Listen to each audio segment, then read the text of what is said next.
never made it, but I know what it takes. I'm motivated by a mix of emotion. Got my statement, and I'm reading it slow so I can understand it fully. Olá, galera do 7º ano, boa tarde a todos. Vamos dar continuidade, à nossa aula 3, ainda falando, sobre os verbos, revisando os verbos. A gente só tem que voltar, na palavrinha verbo. O que significa um verbo? Porque é muito importante para que a gente entenda, se compreenda esse conteúdo sabendo, o que é um verbo. O verbo é toda palavra que indica ação, estado ou fenômenos naturais, certo? Então não me esqueça a significação de um verbo: indicação, estado ou os fenômenos naturais. A gente fala também na aula passada, algumas aulas, porque teve 2. Nas aulas passadas sobre a questão tempo e modo, tempos verbais e modos verbais. Sabem me dizer agora que é a diferença de um e outro? Os tempos verbais, como fala tempo, é o que está, acontecendo, ou o que aconteceu, ou o que irá acontecer, que é o passado, presente, passado e futuro, certo?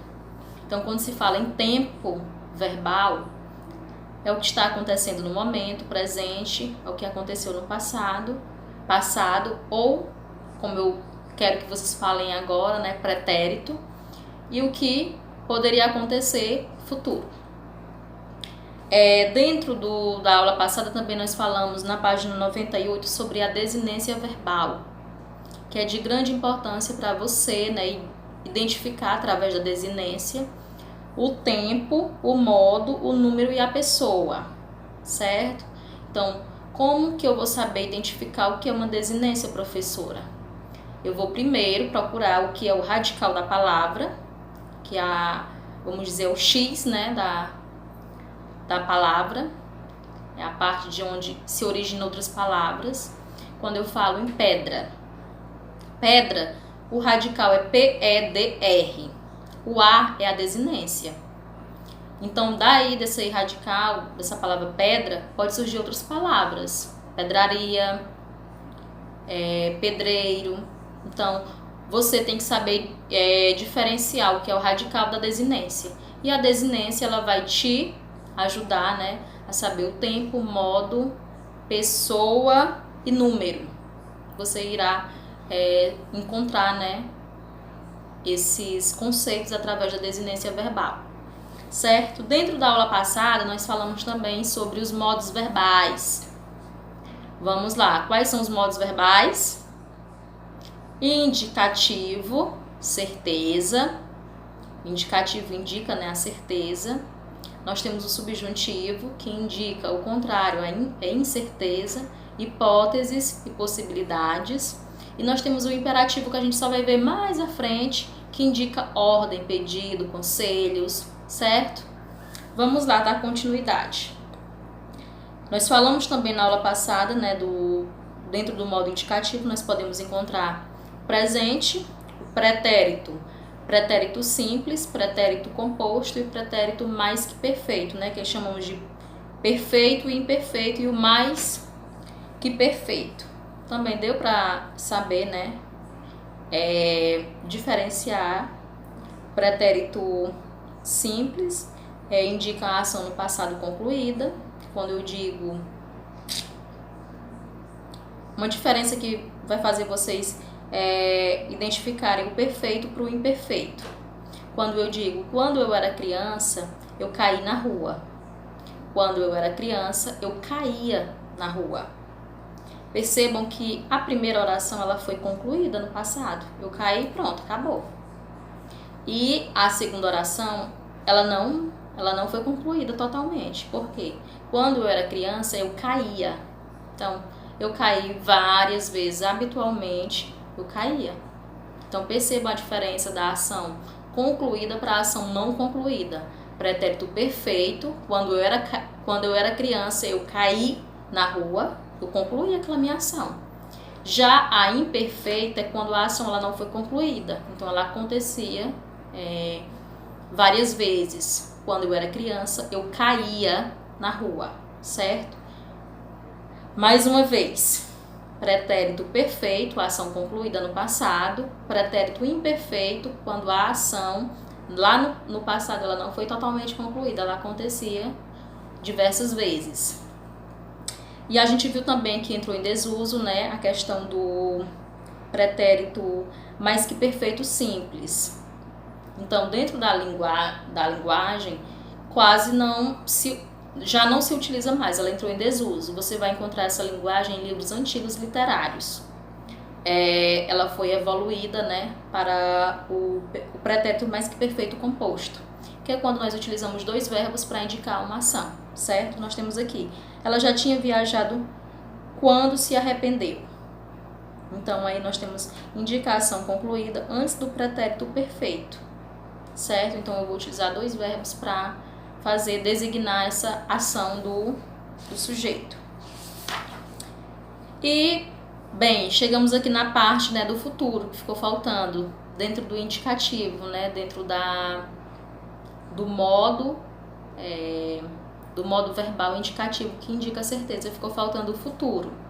Aí eu gostaria que vocês me acompanhassem na página 100. Página 100 nós temos lá, o futuro expressa eventos ainda não ocorridos, podendo se processar de 3 formas básicas. Antes da gente começar aqui, eu vou logo falar sobre o futuro do presente. Tia, mas se é futuro do presente, o que quer dizer? O que quer dizer futuro do presente? É o futuro do que irá acontecer amanhã. Futuro do presente.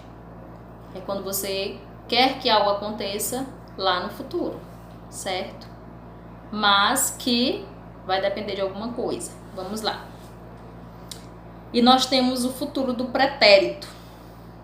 Tia, mas o pretérito não é passado? Como é que é futuro e passado ao mesmo tempo? É quando você estava lá ontem e pensou em algo que iria fazer hoje, certo? É meio complexo, mas isso dá para entender. É uma coisa que você pensou ontem que iria acontecer hoje. Então, o ontem do hoje é o futuro do pretérito, certo? Nós vamos ver aqui os exemplos e vai ficar bem melhor, bem mais fácil para vocês.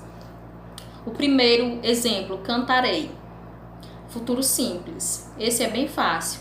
Acontecerá depois do presente. Então, do momento que você falou, então, o presente, né? Mas a partir do momento que você falou já é futuro. Então, o futuro é simples. No caso, cantarei uma música internacional. Mentira, não canto nem português, mas é só um exemplo. Cantarei uma música internacional. Quando eu digo cantarei, é a partir desse momento. Qualquer momento, a partir de agora, né, eu poderei cantar. Certo? Nós temos... E esse futuro simples, ele também entrou meio que em desuso. Não é que entrou em desuso, é porque os falantes da língua, eles falam de forma informal. E o cantarei é uma forma bem formal. Então, para melhor se comunicarem, os falantes, eles falam o futuro composto e não o futuro simples. Vamos ver aqui o exemplo do futuro composto. Vou cantar, que é a mesma coisa também, futuro que irá acontecer a partir do momento que eu estou falando. Forma mais usual que o futuro simples para indicar um fato que acontecerá depois do presente. Eles indicam a mesma coisa, o futuro simples e o futuro composto. O que vai mudar é apenas a composição de dois verbos no futuro composto. Por exemplo, vocês vão fazer uma prova de matemática. Então, precisa que se estude bastante. Então, vocês falando com os amigos, vocês não vão chegar e falar assim: estudarei muito, amanhã para me fazer a prova de matemática. Então, tenho certeza que vocês vão falar: vou estudar muito, para me fazer a prova de matemática. Então, dentro da linguagem, nós utilizamos mais o futuro composto, que é a composição de dois verbos, para indicar a ação futura, né, depois do presente, certo? Aí nós temos aí no livro de vocês esse cantaria, que é o futuro condicional. O que significa esse futuro condicional? Indica a ação que aconteceria em relação a outra já passada. Aí nós temos lá. Abaixo do exemplo nós temos. Já o futuro condicional, também chamado do futuro do pretérito, é utilizado para indicar um evento que poderia acontecer sob algumas condições. Aí nós temos aí 2 exemplos.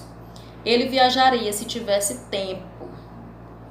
Eu comeria 5 pães, se pudesse. Então vejam que eu falei isso no passado, mas é uma coisa que iria acontecer no presente. Por isso que chamamos o futuro do pretérito. É uma coisa que você falou no caso. Vamos dar um exemplo. Hoje eu vou falar sobre a atividade de amanhã. Eu irei estudar aula virtual de língua portuguesa se a minha internet amanhã prestar. Então é uma coisa que eu estou falando hoje para um futuro.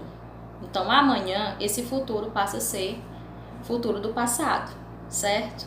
É meio complexo, mas dentro da língua a gente consegue, né, identificar bem melhor. Então dá para saber. Aí nós chegamos no modo temporal, no modo verbal, perdoem, o modo subjuntivo, que é o que eu disse que indica incerteza, hipóteses e possibilidades. Esse é bem mais simples. Por quê?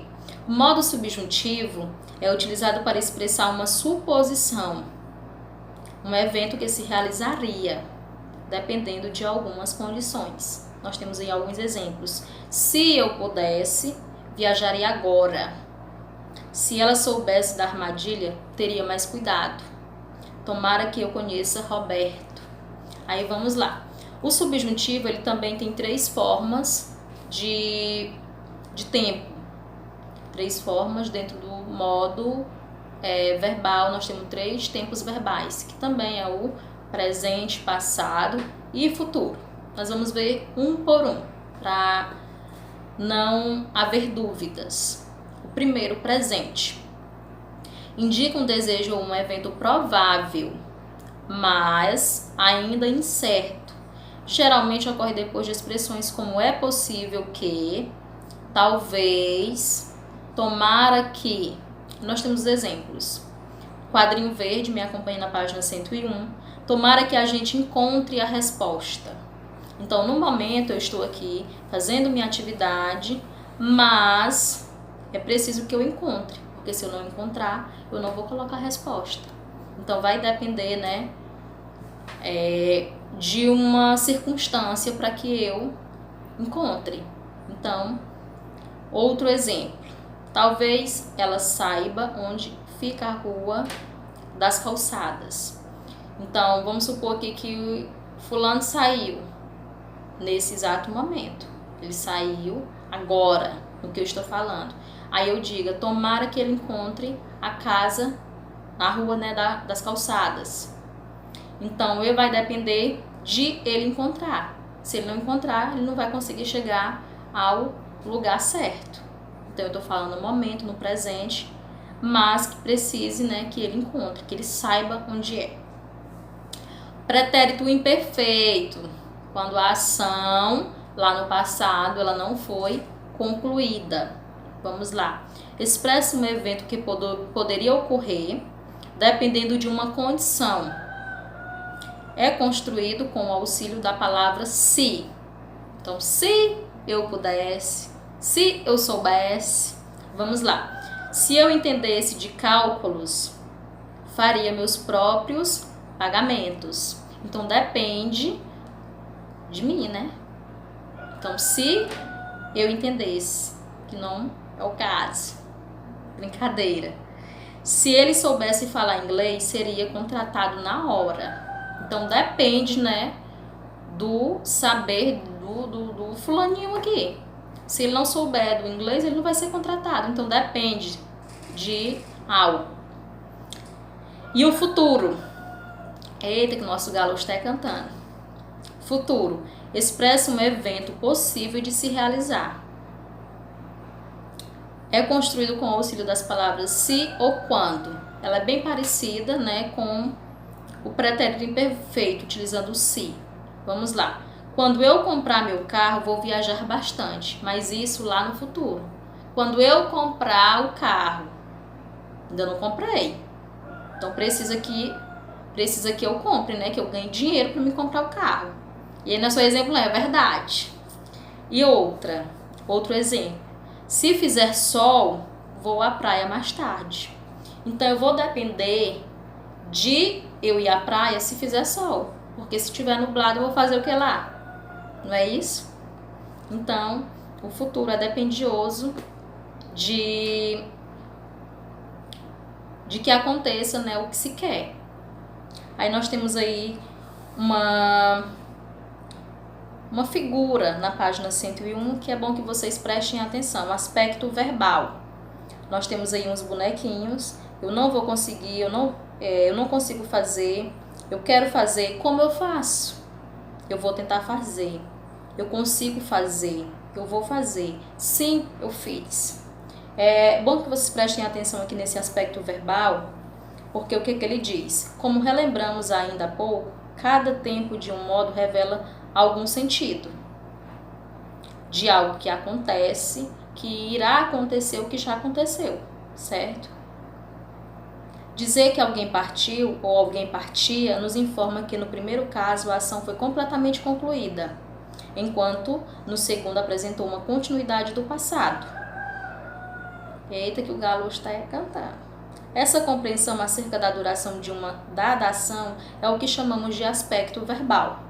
Além disso, é possível perceber a atitude do falante em relação ao que está sendo dito. Aí eu quero que vocês observem aqui esse quadro para a gente dar continuidade aqui ao nosso conteúdo.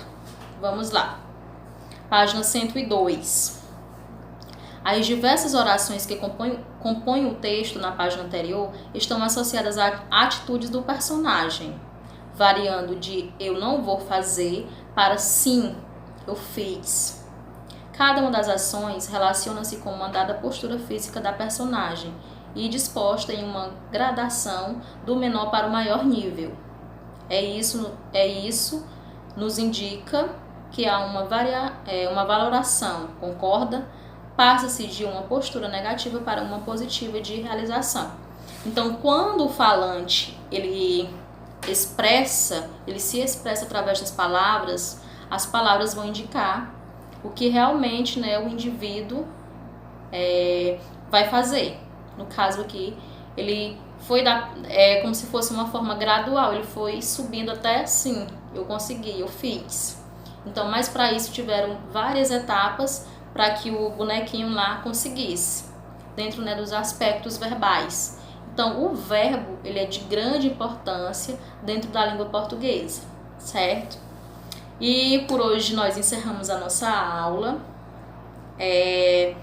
E vou deixar aqui para vocês, né, a atividade para a próxima aula, para vocês me entregarem, que é a prática linguística, que está na página 102 e vai até a página 104, certo? 102 até a 104. E como esse assunto, eu sei que ele não é tão fácil, mas precisa que vocês, prestem atenção, que vocês leiam com bastante atenção e qualquer dúvida podem me perguntar, certo? E tchau, tchau, beijos e bons estudos. Tchau, tchau.